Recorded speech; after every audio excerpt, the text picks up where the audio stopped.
রেখো না মনেতে ভয় বান্দা খোদার, দূর হয়ে যাবে বাধা সব।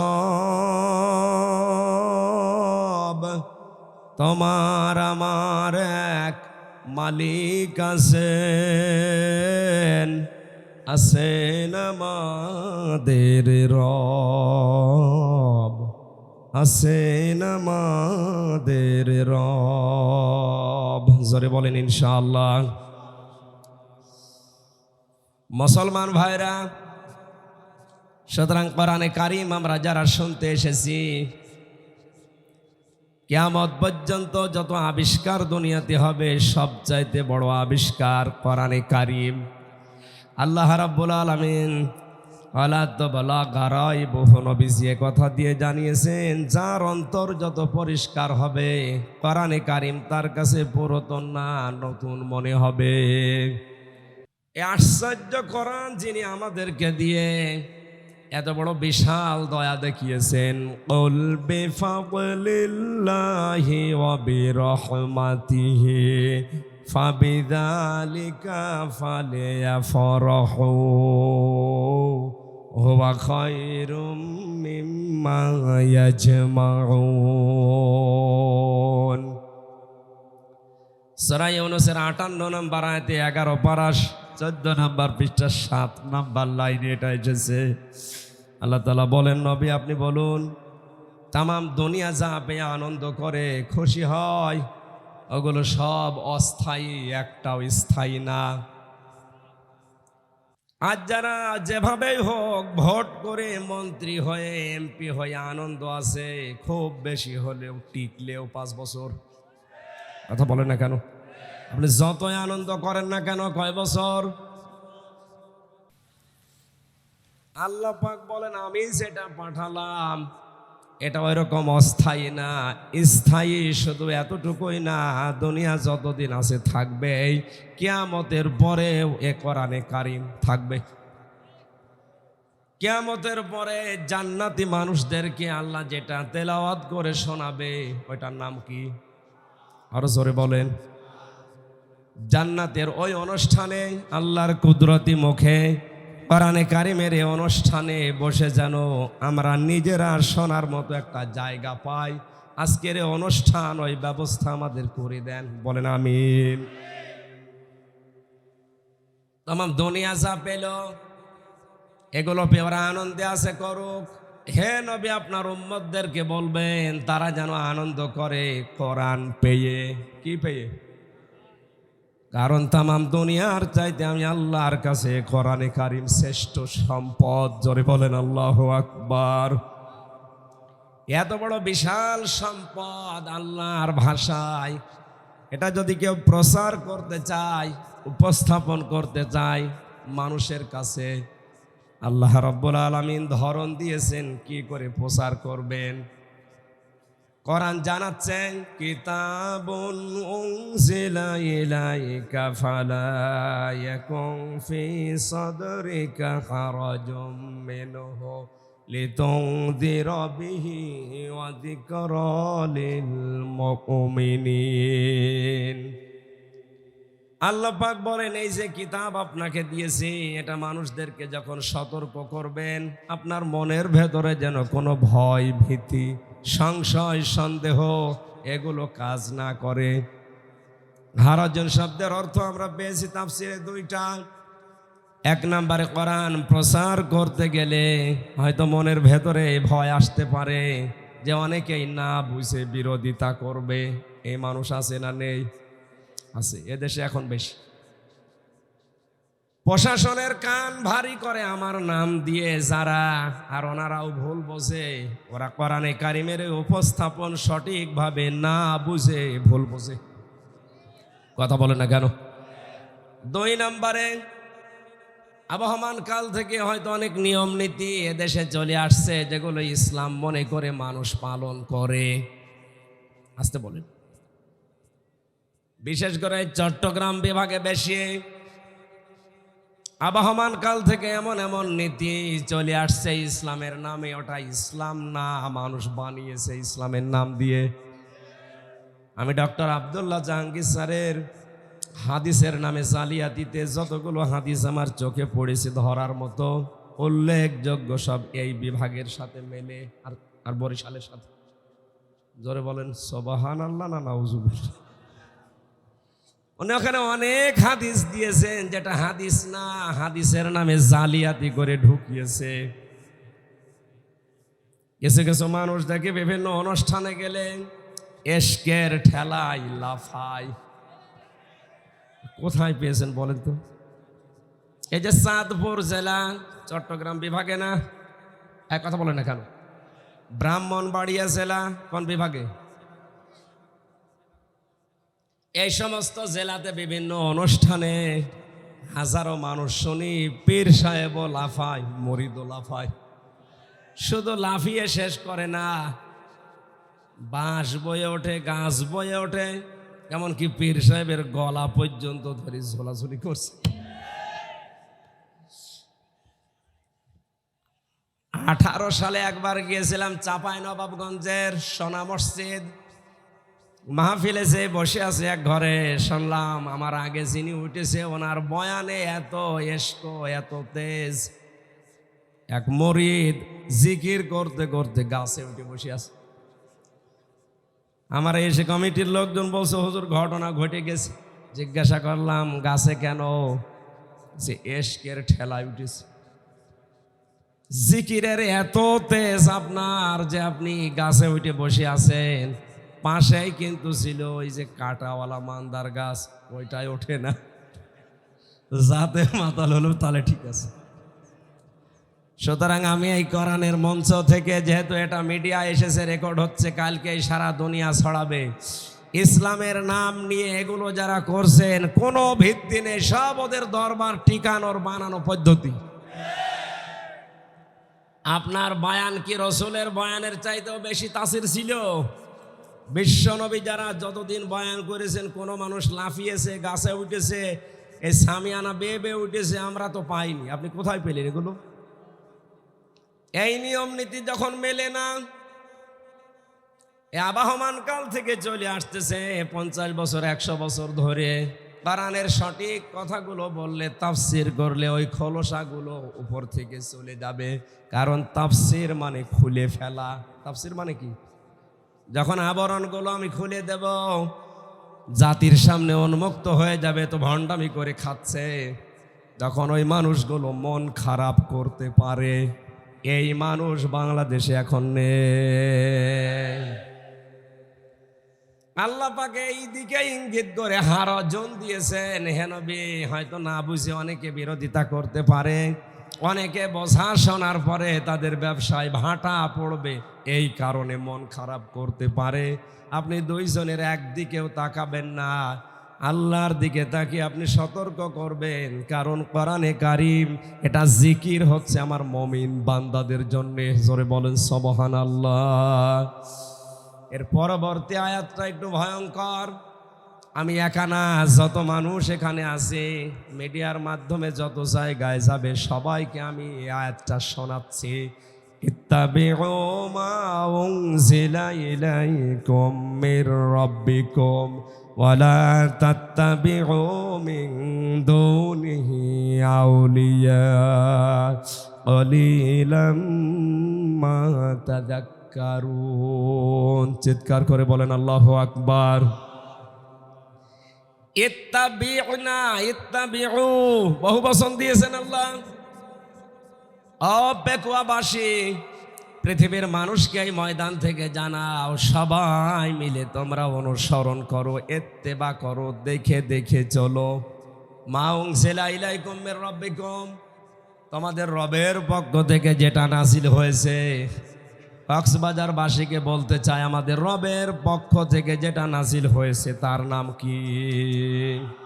এই বলেন বলেন। সুতরাং অনুসরণ যদি করা লাগে সবাই মিলে, কোনটা করা লাগবে? আরো জোরে। এমনকি কেউ যদি তাবলীগ করে, তাও কোরআনের করা লাগবে। সূরা মায়েদার 67 নম্বর আয়াত এটার প্রমাণ। ইয়া আইয়ুহার রাসূলু বাল্লিগ মা উনজিলা ইলাইকা মির রাব্বিক। হে রাসূল, আপনাকে আমি নির্দেশ দিলাম আপনি তাবলীগ করবেন যেটা আপনার রব আপনাকে দিয়েছে। কিসের? তাহলে আয়াত থেকে প্রমাণ হয় কোরআনের তাবলীগ করা, প্রচার করা এটা নফল না ফরজ? আরো জোরে বলেন কি? এখানে যেটা প্রচার হচ্ছে, তাবলীগ হচ্ছে কিসের?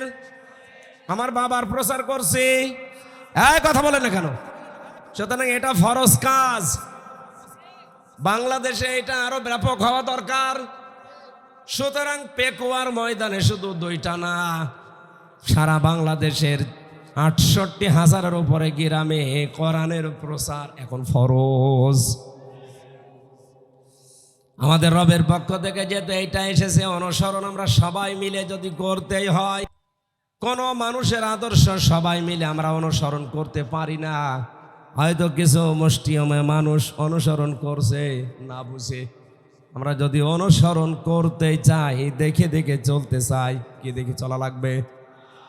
ওয়ালা তাত্তাবিউ, সাবধান, মিন দুনিহি আউলিয়া, তোমরা অনুসরণ করবা না দুনিয়ার কোন অলির। অলির বহু বচন আউলিয়া, কোন অলির অনুসরণ দরকার নেই। কে বলছেন বলেন তো? না, আল্লাহ কি অলিদের বিরুদ্ধে?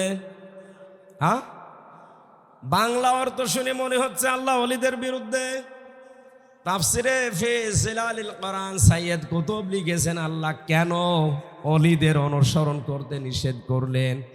আল্লাহ তাআলা ভালোভাবে জানেন ভবিষ্যতে এমন সময় আসবে, আমার আবেগওয়ালা কিছু বান্দা আছে, তারা আমি আল্লাহর চাইতে তাদের আব্বাকে বড় মনে করবে, যেটা বাংলাদেশে এখন ১০০%। আপনি আবার অন্যদিকে নিয়েছেন।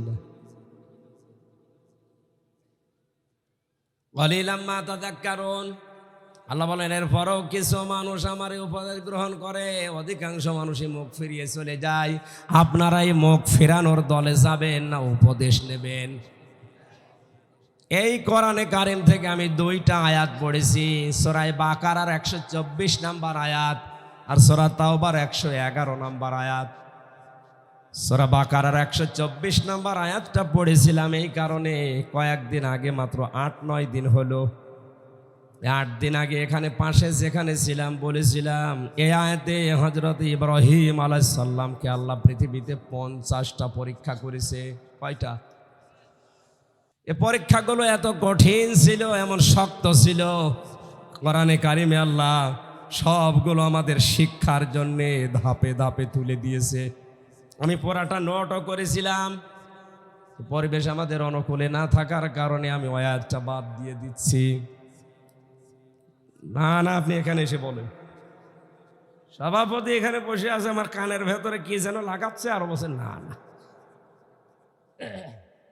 সূরা তাওবার আয়াতটা নরম আয়াত, এইটা পড়ি, অসুবিধা নেই।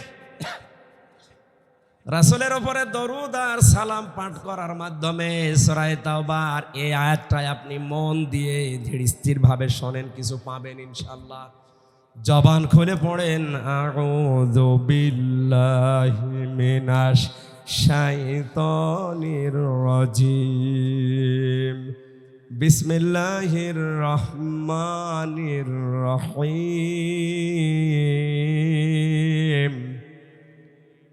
ইন্নাল্লাহা আশতারা মিনাল মুমিনিনা আনফুসাহুম ওয়া আমওয়ালাহুম বিআন্না লাহুমুল জান্নাহ। আমার ভাইরা, কোরআন যত অ্যাক্টিভ ভাবে মানুষ শুনবে, আল্লাহ তার দিকে তত বেশি নজর দিয়ে থাকবে। ইমাম মালিক ১০০ বার আল্লাহকে স্বপ্ন দেখেছিলেন, ১০০ বারই তিনি জিজ্ঞাসা করেছেন, মাবুদ তোমার নজর বেশি কোন দিকে থাকে? আল্লাহ পাক তাকে স্বপ্নে ১০০ বারই জানিয়েছেন, ইমাম মালিক রে, আমি সবচাইতে বেশি গুরুত্ব দিয়ে নজর দিয়ে থাকি আমার ওই বান্দার দিকে, যে বান্দা আমার কোরআন পড়ে। সুতরাং খুব স্থির ভাবে শুনবেন। প্রধানমন্ত্রী আজকে যদি বলে আমার কাছে অমককে নিয়ে আসো, আমি তাকে দেখব, মানুষ পাগলের মতো এই 400 কিলো দূর থেকে ছুটে যাবে। কথা বলে না কেন? হাদিস দিয়ে নবীজি জানালেন, যে ব্যক্তি কোরআন পড়ে স্থিরভাবে শোনে মনোযোগ দিয়ে, মহান আল্লাহ তার দিকে নজর দিয়ে থাকে। সুতরাং তামাম দুনিয়ার সব প্রধানমন্ত্রীর চাইতেও আল্লাহর নজর পাওয়া জরুরি কিনা? আরো জোরে বলেন। ওই দিকে তাকিয়ে যদি আপনি সেই সকাল 10টা থেকে রাত 10টা পর্যন্ত অনেক ধৈর্য ধরেছেন, আর আধা ঘন্টা ধৈর্য ধরা যাবে না? স্থিরভাবে এখান থেকে 4টা শিক্ষা আজকে নিয়ে যাব ইনশাল্লাহ। আমি এদিকে ওদিকে ডালপালা সব বাদ দিয়ে সরাসরি তাফসীরে প্রবেশ করছি। আল্লাহ পাক বলেন, ইন্নাল্লাহ হাশতারা,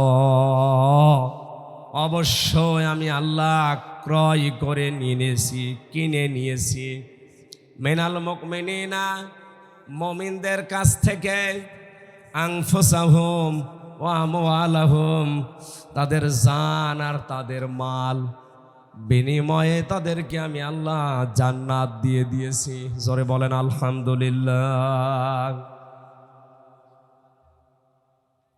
ও কক্সবাজারবাসী, আপনার জীবনের এই ইবাদত বন্দেগীগুলো এতদিন যাই করেছেন, এটা কবুল হয়েছে কিনা একটা জানার মতো একটা পদ্ধতি আছে।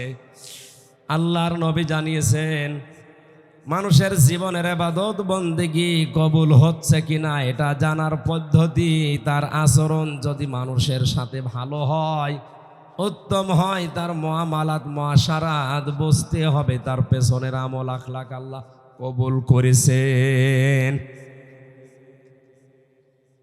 মুসলমান ভাইরা, পৃথিবীর কোন মানুষের আমল আখলাক, তার পেছনের জীবনকে যদি আল্লাহ পছন্দ করে, ওই মানুষটাকে আমরা হাদিস পড়েছি সাধারণভাবে তাকে আল্লাহ মরণ দেন না, শাহাদতের মরণ দিয়ে তার জীবনটা আল্লাহ ধন্য করে দেন। সুতরাং এই পৃথিবীতে যারা আয়াজ কোরআনের জন্যে, ইসলামী আন্দোলনের জন্যে জীবন দিয়ে চলে যাচ্ছে, এ মানুষগুলোর জীবন যৌবন পেছনের লাইফটা আল্লাহর পছন্দ হয়েছে, এজন্য সাধারণভাবে মরণ না দিয়ে শাহাদতের মরণ দিচ্ছে। এর দলিল সূরা আলে ইমরানের 140 নম্বর আয়াত, খুব ভালো করে খেয়াল করবেন। ওয়ালিয়ালামাল্লাহুল্লাযীনা আমানু ওয়া ইয়াত্তাখিযা মিনকুম শুহাদা আল্লাহু লা ইউহিব্বুজ জালিমিন। এই ভালো করে মিলাবেন। তোমাদের ভেতরে সবাইকে আমি শাহাদতের মরণ দেই না।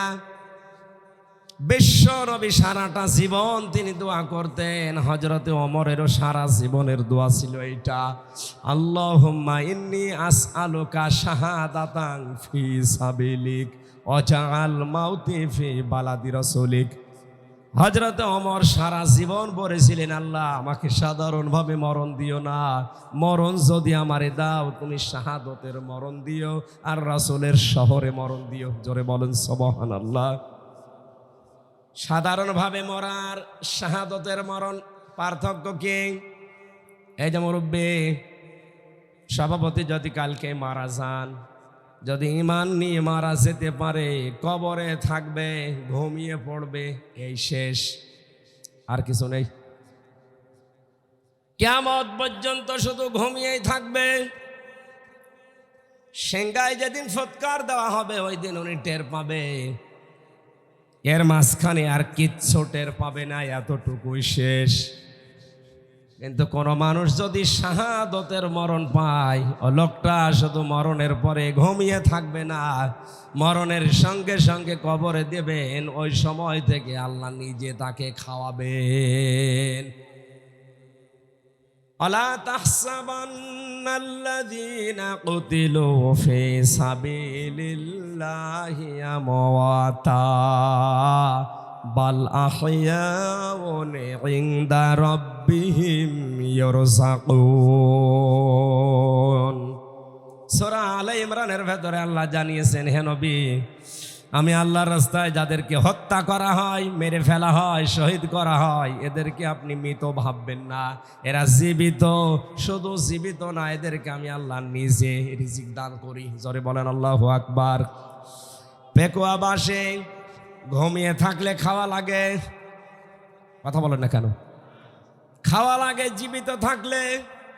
সুতরাং এই দেশে যাদেরকে গুম করা হচ্ছে, খুন করা হচ্ছে, ফাঁসি দেওয়া হচ্ছে অন্যায়ভাবে, মানুষগুলোকে যাদের শহীদ করা হয় পৃথিবীতে, এদের জীবন যৌবন পেছনের লাইফ আল্লাহ পছন্দ করেছেন। নয়তো সাধারণভাবে মরণ দিয়ে ঘুমিয়ে রাখতো। যেহেতু আল্লাহ তাদের জীবন যৌবন পছন্দ করেছে, তাদের প্র্যাকটিক্যাল লাইফটা আল্লাহর ভালো লেগেছে, এজন্য ঈমান নিয়ে মরণের পাশাপাশি তাদেরকে আল্লাহ শাহাদতের মরণ দিয়ে ধন্য করছে। নবীজির চাচা হযরতে হামজা রাদিয়াল্লাহু তাআলা আনহু ইন্তেকালের প্রায় 30 বছর পর তার কবরটা একবার মদিনায় ঢল হওয়ার কারণে ভেঙে গিয়েছিল। ওই সময় ছোটবেলায় তার সাথে যারা যুদ্ধে লিপ্ত হয়েছিল, এখন তারা বড় হয়ে গেছে। রক্ত অনুসন্ধান করতে করতে যে দেখে হযরতে হামজার যে সমস্ত জায়গায় কাফেররা তরবারি দিয়ে আঘাত করেছিল, ওই ক্ষত চিহ্ন দিয়ে ফিনকি দিয়ে রক্ত বের হচ্ছে। আমার প্রশ্ন হচ্ছে, মানুষ যদি খাবার খায় তাহলে রক্ত গোশত তৈরি হয়, কথা বলেন ঠিক কিনা? খাবার না খেলে তার রক্ত তৈরি হবে কি করে? এই আয়াত দ্বারা হযরতে হামজার জীবনী দ্বারা প্রমাণ হয় যে মানুষগুলো শাহাদত বরণ করে, ওদেরকে আল্লাহ এমনিতে ঘুমিয়ে রাখে না, খাবার খাওয়ান। আমাদের জীবনের একমাত্র চাহিদা, তোমরা যেটা চাও আমাদেরকে মেরে ফেলতে, আমরাও মরতেই চাই। কুকুর শিয়ালের মতো না, আমরা মরতে চাই শাহাদতের মরণ নিয়ে। আমরা মরণ চাই কিসের? আল্লাহ বলেন আমি কিনতে চাই সবার টানা মিনাল মুমিনিনা, মুমিনদের কাছ থেকে। আজ বাংলাদেশ মুনাফিকে ভরে গেছে, এজন্য বহু কিছু তৈরি করে দিচ্ছে, কবুল হচ্ছে না। আল্লাহ তাআলা দেননি যে ইন্নাল্লাহ হাশতারা মিনাল মুনাফিকিনা, আমি মুনাফিকদের তাকে কিনতে চাই না। এজন্য আমাদের আগে মুমিন হওয়া লাগবে। মুমিন না হয়ে মসজিদ বানিয়ে টাইলস লাগিয়ে দিলেও কবুল। আরো জোরে বলেন। আমার কথার ওজন কত আপনি টের পাচ্ছেন? আজ মুমিন না হয়ে আপনি মুনাফিক হয়ে মসজিদে টাইলস লাগিয়েছেন, মসজিদে ফ্যান লাগিয়েছেন, কার্পেট বিছিয়ে দিয়েছেন, 3 তলা মাদ্রাসা বানিয়ে দিয়েছেন। আল্লাহর কসম আল্লাহ কিনবে না, আল্লাহ কিনতে চাই শুধুমাত্র মুমিনেরটা। আর মুমিন ওই লোকটা যে ভালো কাজে আনন্দ পায়, অন্যায় কাজ দেখলে তার কষ্ট লাগে। আজকের কাজটা ভালো কাজ না অন্যায় কাজ? জোরে বলুন। এই ভালো কাজে আজ আনন্দ যারা এলাকায় পায়নি, এটা বন্ধ করে দিলে যাদের খুশি হতো, এরা ইমানদার না মুনাফিক? ওরা যদি পুরা পেকুয়া মাদ্রাসা বানিয়ে দেয়, কবুল হবে? বলেন বলেন। শক্ত হয়ে যাচ্ছে না? এইটাই আয়াতের কথা। আমরা জানি কোনো বিষয় যদি কেউ বেচা কিনা করতে চায়, 4টা জিনিস সামনে রাখা লাগে। একটা সম্পদ লাগে, কি কথা বলেন না কেন? একটা মূল্য লাগে, কি? আর একজন বিক্রেতা লাগে যে বেচবে, একজন ক্রেতা লাগে যিনি কিনবে। এবার আপনার মগজ, আপনার মাথা এদিকে দেন। এখানে সরাসরি ক্রেতাকে, আরো জোরে, জোর হলো না? অনেকে আমাদের মতো মেধা নিয়ে আছে, বলেন। উনি এত সক্ষম, আমরা বাজারে গিয়ে পচা মাছ কিনতে চাই না। আমাদের আল্লাহ, আমাদের মালিক যিনি, তার যোগ্যতা, তার সক্ষমতা কত বেশি আপনার কল্পনায় ধরবে না।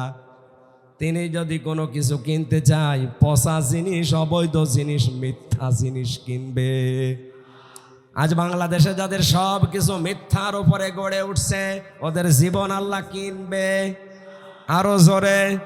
ওদের মাদ্রাসা কিনবে, মসজিদ কিনবে, ওদের তাবলিগ কিনবে। আপনি যদি বলেন এখন সব আমার গায়ে পড়ছে না, আপনাকে আমি বাঁচার জন্য বলছি। আল্লাহ ইন্নাল্লাহ হাশতারা মিনাল মুনাফিকিনা দেননি, ইন্নাল্লাহ হাশতারা মিনাল কাফিরিনা দেননি, ইন্নাল্লাহ হাশতারা মিনাল মুশরিকিনা দেননি। আল্লাহ দিয়েছেন ইন্নাল্লাহ হাশতারা মিনাল মুমিনিন। আপনাকে আগে মুমিন হওয়া লাগবে। কি হওয়া লাগবে? আরো জোরে। মুমিন হওয়ার জন্য আয়াতের পরবর্তীতে 10টা গুণ আল্লাহ দিয়েছেন। এই গুণগুলো যদি আমরা অর্জন করতে পারি, মহান আল্লাহ বলেন যালিকা হুয়াল ফাউজুল আযীম, এদের জীবন হবে মহা সফল। জোরে বলেন আল্লাহু আকবার। প্রথমে ফ্যানটা দিয়ে গলাটা বসে গেছে, কষ্ট হচ্ছে। না না কিছু লাগে না।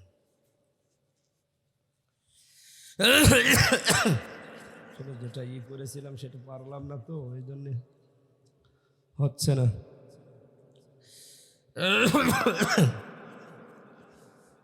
কোরআনে কারিম আমি যেই ধাঁচে বজাচ্ছি, আপনি কি বুঝতেছেন? তাহলে আমাদেরকে কিছু বিক্রি করতে হলে কি হওয়া লাগবে? আরো জোরে। মুনাফিক হলে, মুনাফিকের যে আচরণগুলো আমরা জানি, তার 1 নাম্বার কথা বললেই কাজ করলেই মিথ্যা কথা বলে, মিথ্যা কাজ করে।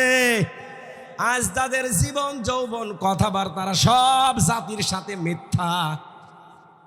ওদের 6000 মসজিদ বানিয়ে দিলেও কবুল হবে না। এবার কোন হুজুর নিয়ে আসবেন? নিয়ে আসেন।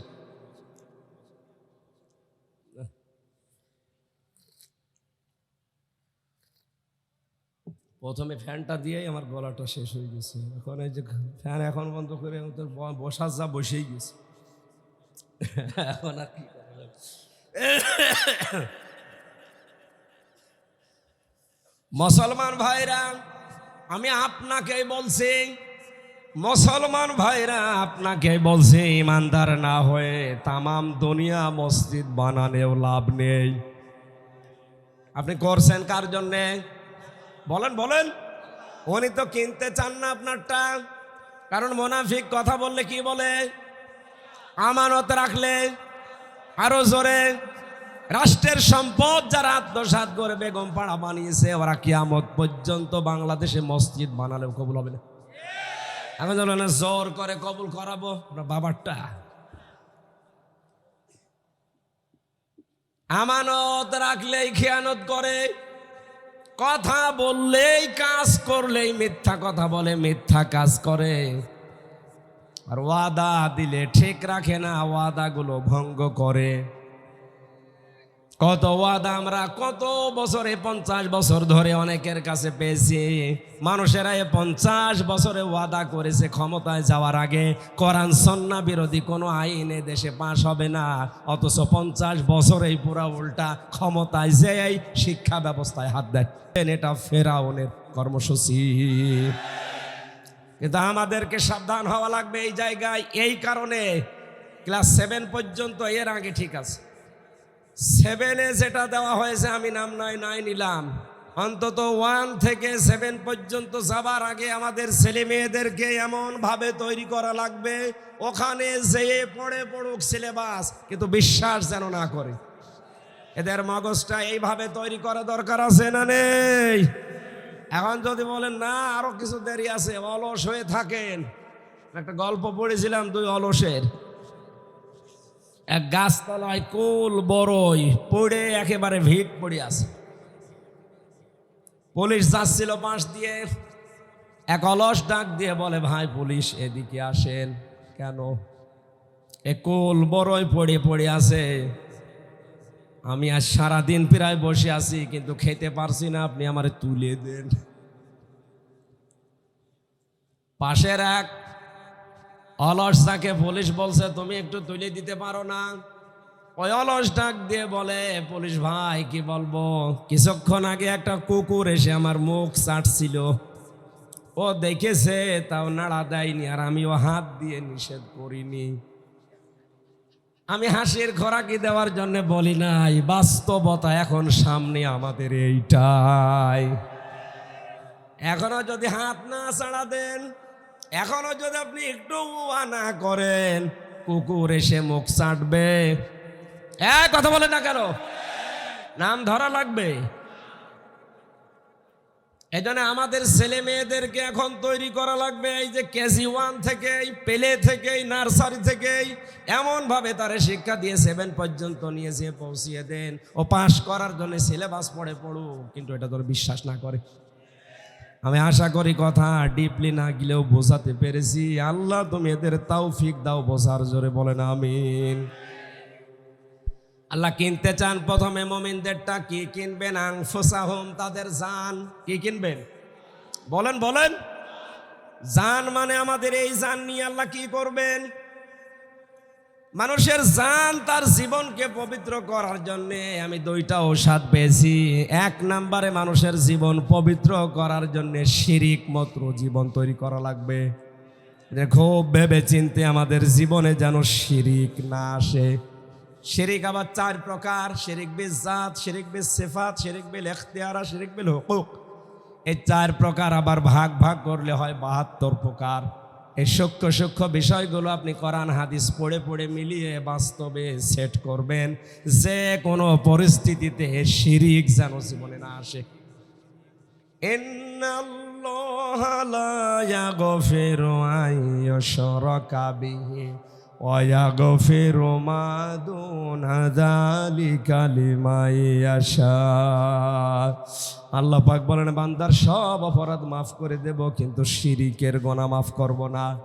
এজন্য আমাদের জীবনকে পরিচ্ছন্ন পবিত্র করতে হলে কি মুক্ত হওয়া লাগবে? 2 নম্বরে আমরা যেন বেদাত না করি। এই 2টা বিষয় যদি আমাদের ভেতর থেকে দূর হয়ে যায়, শিরিক আর বেদাত, আল্লাহর কসম আমাদের জীবন হবে পবিত্র পরিচ্ছন্ন। ওই জীবন আল্লাহ কিনতে চান, সাধারণভাবে কিনবে না, শাহাদতের মরণ দিয়ে ধন্য করে কিয়ামত পর্যন্ত রিজিক দিতেই থাকবে। 2 নম্বর, ওয়া আমওয়ালাহুম, তোমাদের মাল আল্লাহ কিনতে চান। মালের বহু বচন আমওয়াল আল্লাহ দিলেন এই কারণে, আমি তাফসিরে খাজেনের ভেতরে মাল শব্দের ব্যাখ্যা পেয়েছি 9 প্রকার। কয় প্রকার? আরো জোরে। এর 1 নম্বরে আছে নেককার নারীর নাম। এই দুনিয়াতে সবগুলো নবীজির দৃষ্টিতে সম্পদ। আদ-দুনিয়া কুল্লুহা মাতাউন ওয়া খায়রু মাতাউদ দুনিয়া ইমরাতুস সালিহা। পৃথিবীর সব কিছুই সম্পদ, এর ভেতরে উত্তম শ্রেষ্ঠ সম্পদ হচ্ছে আল্লাহওয়ালা মেয়ে মানুষ। আল্লাহওয়ালা মেয়ে মানুষের গুণ আমি পেয়েছি আবার 4টা। কয়টা? হযরতে আসিয়া ছিলেন আল্লাহওয়ালা মেয়ে মানুষ। এই কথা বলেন না কেন? তার জীবনীতে দেখবেন সূরা তাহরিমের 11 নম্বর আয়াতটা আল্লাহ তার জন্য নাজিল করেছেন। এই দুনিয়াতে 2 জন নারীকে আল্লাহ 2টা আলাদা জিনিস দিয়েছিলেন। একজনকে জীবিত অবস্থায় সালাম দিয়েছেন, আমাদের নবীজির স্ত্রী খাদিজাতুল কুবরাকে। 2 নম্বরে জীবিত অবস্থায় জান্নাতের ঘর দেখিয়েছেন হযরতে আসিয়াকে। মা বোন যারা এসেছেন, মেয়েরা এসেছে, সম্মানিতা মা বোনেরা, নেককার নারী হওয়ার জন্য অন্যতম গুণ হচ্ছে স্বামীর প্রতি আপনি যত কঠিন পরিস্থিতি হোক বরদোয়া দিতে পারবেন না। নবীজি বলেন, জাহান্নামের দিকে তাকিয়ে দেখলাম 2টা কারণে মেয়েরা জাহান্নামে বেশি যায়। 1 নম্বরে স্বামীর নাশকরিয়া করে, 2 নম্বরে ওরা কথায় কথায় শুধু বরদোয়া দেয়, মানুষকে লানত দেয়।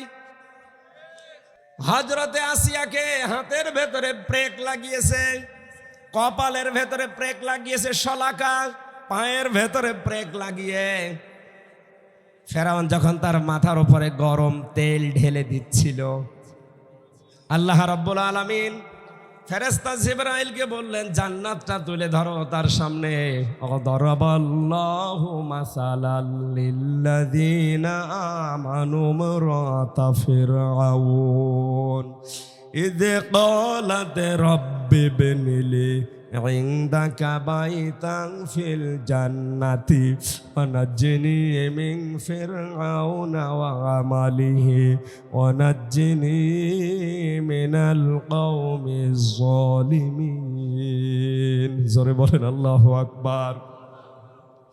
আল্লাহ ইমানদারদের জন্য দৃষ্টান্ত দিলেন ফেরাউনের স্ত্রী আসিয়াকে।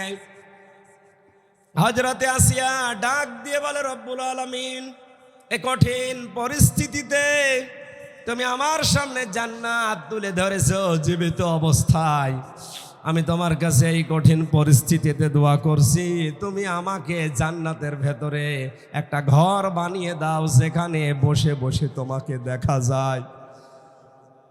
আর চিন্তা করেন, এত কঠিন পরিস্থিতি, হাতে পায়ে কপালে ব্রেক, মাথার উপরে গরম তেল ঢালা হচ্ছে। তিনি স্বামীর জন্য ওই মুহূর্তেও বর দোয়া দেননি। তিনি বলেছিলেন, ওনাজ্জিনি মিন ফিরাউনা, তুমি আমাকে ফেরাউনের কবল থেকে বাঁচাও, ওনাজ্জিনি মিনাল কওমিজ জালিমিন, এই জালিম সম্প্রদায় থেকে, ফেরাউন যাদেরকে দিয়ে আমার উপর অত্যাচার চালায় তাদের জুলুম থেকে তুমি আমাকে বাঁচাও, কিন্তু তুমি রাগ করে আমার স্বামী ফেরাউনের উপরে গজব দিও না। বাংলার মেয়েরা, এত কঠিন শাস্তি দেওয়ার পরেও যিনি স্বামীর উপরে বরদোয়া দেননি, তিনি বলেছিলেন, আল্লাহ তুমি আমাকে বাঁচাও, কিন্তু আমার স্বামীকে তুমি গজব দিয়ে ধ্বংস করো না। এ কি ভালো স্বামী? কথা বলেন। এ পৃথিবীতে ফেরাউনের মতো স্বামী কারো হয়েছে কিনা আমি জানি না, কিয়ামত পর্যন্ত মনে হয় হবেও না। এত বড় ভয়ঙ্কর স্বামী শাস্তি অবস্থায় যদি বরদোয়া না দেয়, আপনার একটা সাবান কম হলে আপনি বরদোয়া দেন, গালি দেন, আপনি মানুষ, আপনি আবার নেককার দাবি করছেন। দ্বিতীয় নম্বর, যাদের চরিত্র মহিলাদের জন্য আদর্শ বলা হয়েছে, 6 জন কথা আমি লিখেছিলাম এখানে, তার 6 নম্বরে হযরতে ফাতেমাতুজ জোহরা। ফাতেমাকে আল্লাহ 2টা কারণে জান্নাতের নেত্রী বানিয়েছেন। 1 নম্বরে তার সারাটা জীবনে তিনি পর্দা লঙ্ঘন করেননি। 2 নম্বরে তিনি যতদিন বেঁচে ছিলেন স্বামীর মনে দুঃখ দেননি। একবার একটু দুঃখ পেয়েছিল, সঙ্গে সঙ্গে তিনি পরিবর্তন করে নিয়েছেন নিজেকে। তার পেছনে কারণ ছিল, তার বাবা হযরতে মুহাম্মদ রাসূলুল্লাহ ডাক দিয়ে বললেন, মা ফাতেমা, তুমি আর যাই করো না কেন, আমার জামাই আলী যদি তোমার উপরে বৈধ কাজে নারাজ থাকে, আমি তোমার বাবা নবী হয়ে বলছি, তোমার জানাজায় আমি যাব না। আজ বাংলার বাবারা যদি মেয়েদেরকে এভাবে একটু শাসন করে দিত, হাজার হাজার পরিবার ভাঙ্গা থেকে বেঁচে যেত। বাবারা আরো সাহস দেয়, কিছু হলে তুই চলে আসবি, তোর অন্য জায়গায় বিয়ে দেব। এক মেয়ে বিয়ে দিবা কয় জায়গায়? মালের যে 9টা ব্যাখ্যা আমার গলায় বাস্তবতার দিকে তাকিয়ে আমি যেতে পারছি না। প্রথমে ফ্যানটা দিয়ে আমার অবস্থা খারাপ করে দিচ্ছে, এমনি শরীর চলছে না। আচ্ছা, এই তো বন্ধ করতে বলবো, আমারও মনে ছিল না। আমি মালগুলোর পুরা ব্যাখ্যা, মাল মানে কি, উল্টা পাল্টা দিকে নিয়ে যাবেন না। হ্যাঁ, মাল মানে সম্পদ, এটা আবার 9 প্রকার। প্রথমে 1 প্রকার মালের নাম নবীজি জানিয়েছেন, দুনিয়ার সবই মাল, সবই সম্পদ। উত্তম সম্পদ নেককার মহিলা। নেককার মহিলা কোনোদিন স্বামীকে বরদোয়া দেয় না। স্বামী যে কাজে খুশি থাকে, জায়েজ হলে ওই কাজে ওই মহিলা খুশি থাকে। স্বামীর সম্পদ এবং সন্তানকে ইসলামের পথে চালানোর জন্য চেষ্টা করে, আর স্বামীকে খুশি রাখার জন্যে নিজের সর্বোচ্চ বিলিয়ে দেয়। আল্লাহ যেন মেয়েদেরকে ফাতেমার মতো হওয়ার তৌফিক দেন, আমিন। মা বোন যারা নামাজ পড়েন, শাড়ি পরে আপনার নামাজ অধিকাংশই হয় না। এখন একটা নতুন পোশাক বের হচ্ছে, কি যেন খিমার না কি নাম, এইটা আপনার এই চুল থেকে শুরু করে পুরা বডি ঢেকে যায়। নিয়ামতুল্লাহ নিজামী যেহেতু ব্যবসা করে বিভিন্ন পোশাকের, এইটা একটু ভালো করে করেন, এটা তুলবেন। হাজার হাজার মেয়েদের নামাজও শুদ্ধ হয়ে যাবে আপনার কারণে। আল্লাহ যেন তৌফিক দেন, বলেন আমিন। 1000, 5000, 10,000 দিয়ে যদি আপনি শাড়ি না কিনে, এই 200-250 টাকা লাগে, এটা খুব বেশি হলেও সর্বোচ্চ 500 টাকা লাগবে, এইটা কিনে দেন, ওদের নামাজটা অন্তত শুদ্ধ হবে। আমি আগামীতে কোনো জায়গায় আসলে বাস্তবতায় এই আয়াতটা শেষ করব। এই বিআন্না লাহুমুল জান্নাহ দেওয়ার পরে ইকাতিলুনা ফি সাবিলিল্লাহ ফায়াকতুলুনা ওয়া ইউকতালুন, তাদের মারা লাগবে, মরা লাগবে। কি করে? ওই মারা এই মরা নয়, তাফসিরে যেটা আছে বিস্তারিত বলতে পারলে হয়তো আমার গলায় আর পারছে না। আমি শেষ করে দিচ্ছি, ক্ষমা চাই আজকের মতো, আমিন। বারাকাল্লাহু লানা ওয়া লাকুম ফিল কোরআনিল আযীম।